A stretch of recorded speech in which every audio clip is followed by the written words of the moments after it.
We're back in victory lane, baby.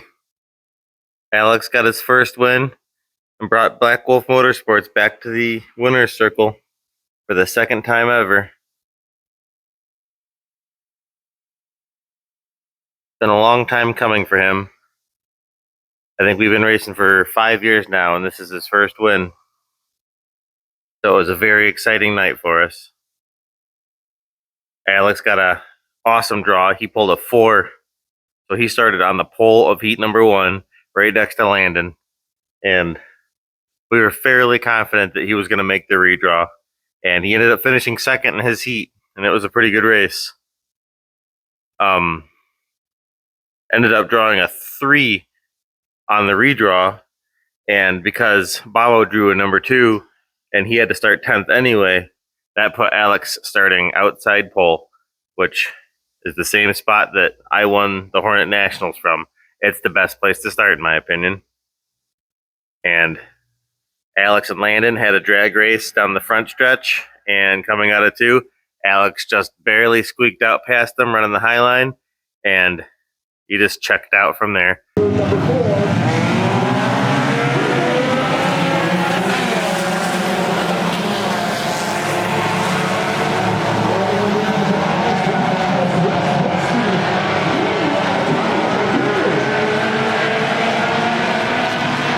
Every lap, he put a little more of a gap on us. And lucky for Alex, we had a perfect 12-lap feature, no yellow flags. Ran that whole entire race without stopping, which is huge. So big congratulations to Alex on his first win.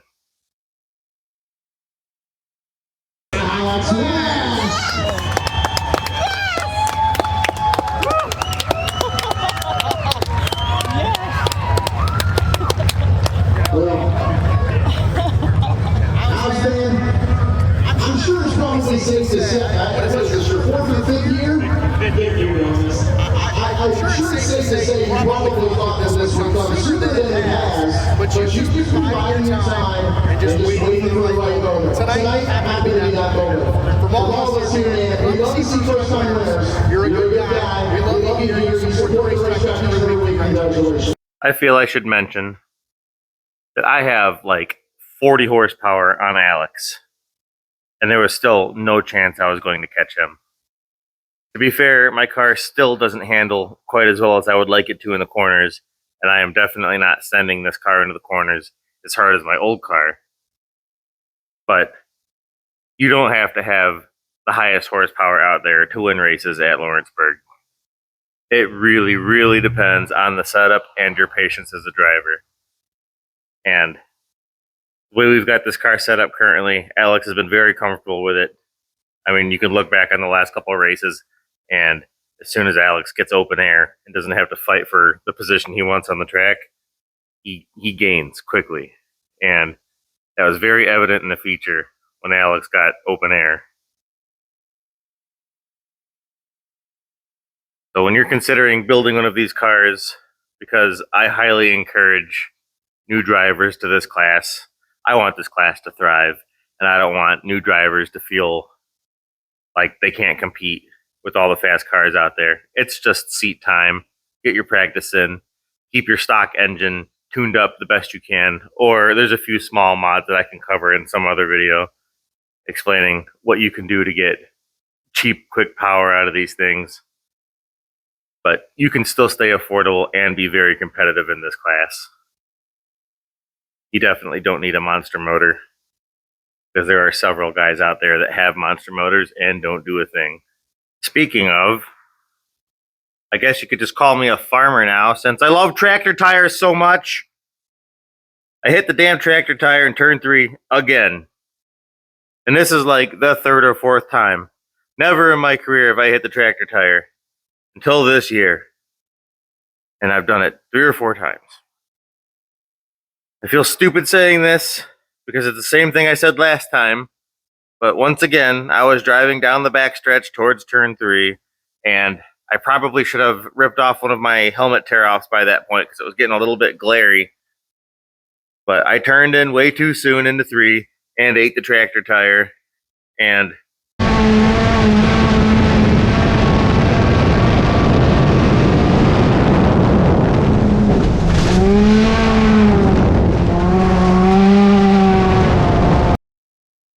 it wasn't as bad as the last hit, but this time it smashed in my radiator protector mesh that I made pretty good, and even bent up that lower core support. And then it just tore the whole face of the car off. The whole lower chin spoiler was just gone. You ripped your front bumper off. I did. You doing what? Hitting the fucking tractor tire. Oh. And big shout out to Skylar Workman, who came back and helped me drift stitch this thing back together with some zip ties before the feature race after I annihilated it. Big help in the pits back there for us.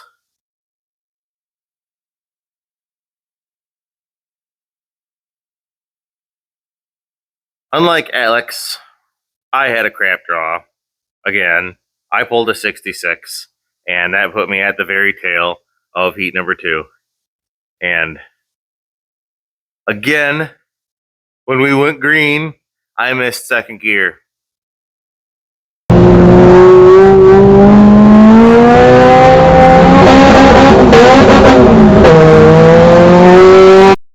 Really getting old now. I thought I had it figured out because I haven't done this since I readjusted my shifter cables and rebled the clutch and everything. But it happened again, and I fell back immediately and scrambled to get anywhere in my heat race. And I don't know if you can consider it a blessing or not, because I didn't gain anything from it. But after I hit that stupid tractor tire, they threw a yellow flag, and at least it bunched the field back up, because by that point, Brody and Bobo had just left. But it went green again, and I raced Brody for like 2 laps, but never got past him. Ended up finishing 3rd. We went to the feature, and we know how it worked out for Alex. I raced against Just and Brody and Bobo for the entire race, it felt like.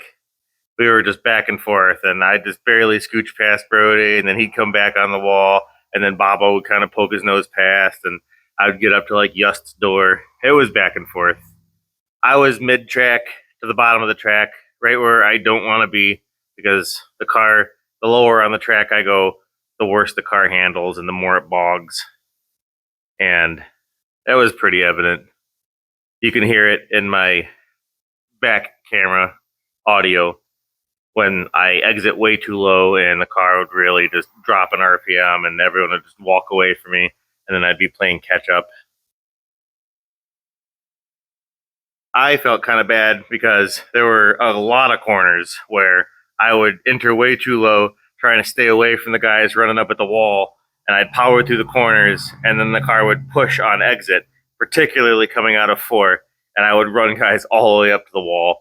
I would do my best to leave room, and I would feather the throttle, but I definitely crowded Brody a couple times pretty close to the wall coming out of 4. But he's a very good driver too. Him and I drag raced down the backstretch a couple times, and I got really squirrely right next to him, and he just held his line perfect every time. That's nice when you're racing around a bunch of other racers that actually respect your equipment like that. Unfortunately, we got all the way to the white flag lap, and I felt like I was making a pretty decent run. And coming into turn 2, my car just launched up the track and my RPM skyrocketed. And I ended up pushing up the track and slammed into the back of Brody. And then Bobo was right behind me, and he bopped me in the rear bumper. And all of a sudden, my car was just bouncing off the rev limiter and skating, absolutely skating down the track.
And that was because that CV axle decided to just give up.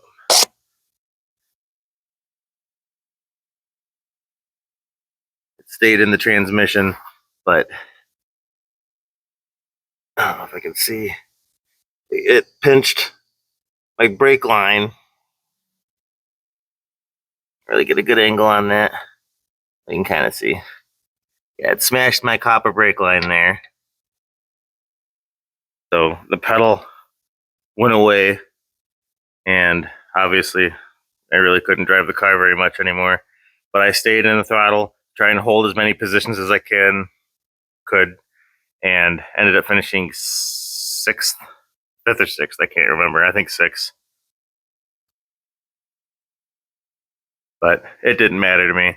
I had seen Alex take the checkers, so it was a very good night regardless. I did get my trunk camera to finally start working correctly.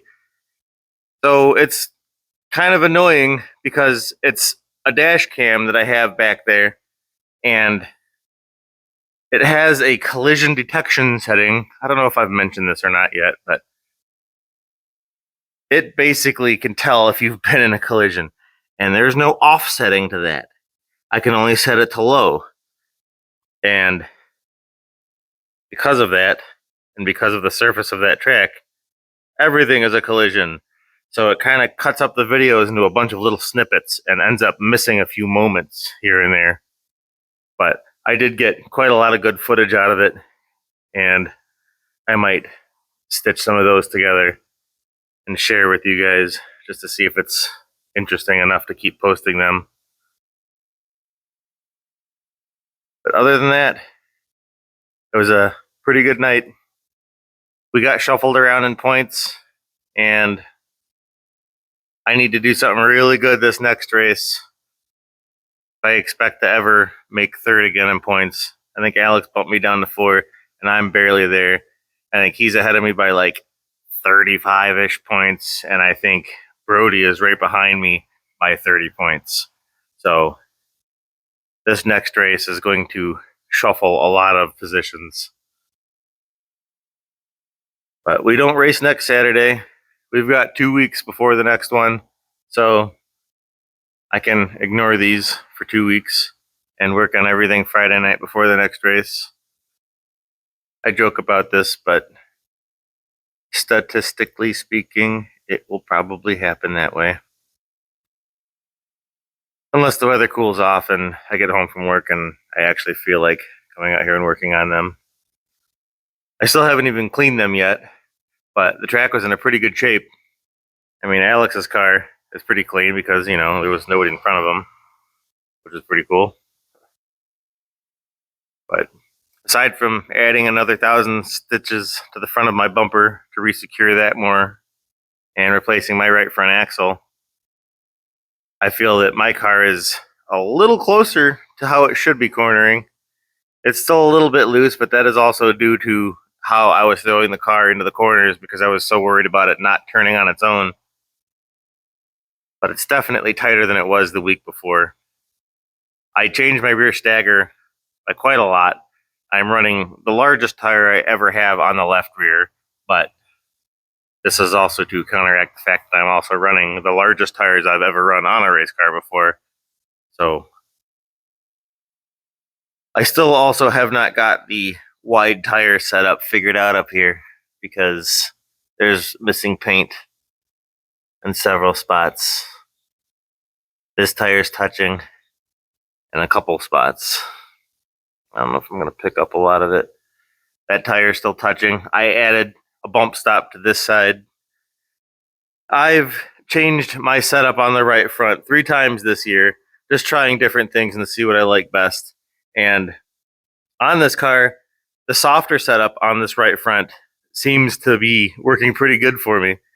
The only problem is it's setting down too far on this side. It's really rolling over, and I don't know if I quite need that much bite, because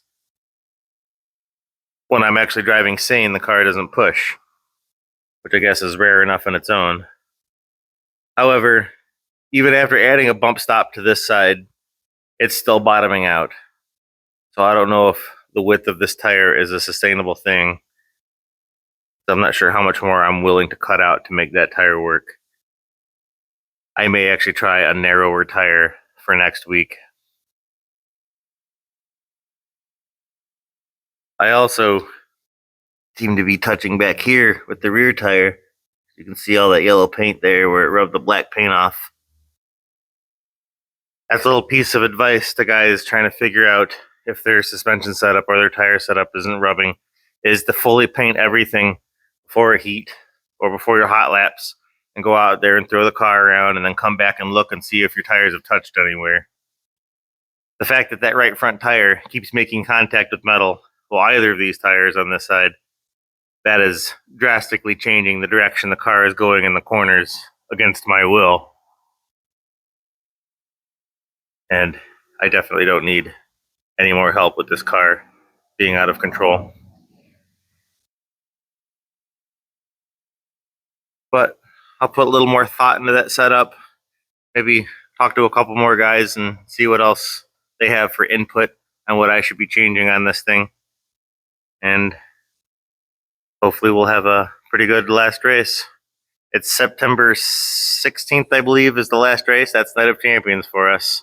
So if any of you are thinking about coming out and checking out the races, that's the last one for this season that we'll be at Lawrenceburg Speedway. So I would highly suggest coming down and checking it out. Get a pit pass, come back and see us. Or if you're feeling really froggy, you can come here and help me fix up old Trusty, and someone can hop in that car and take it for a couple laps.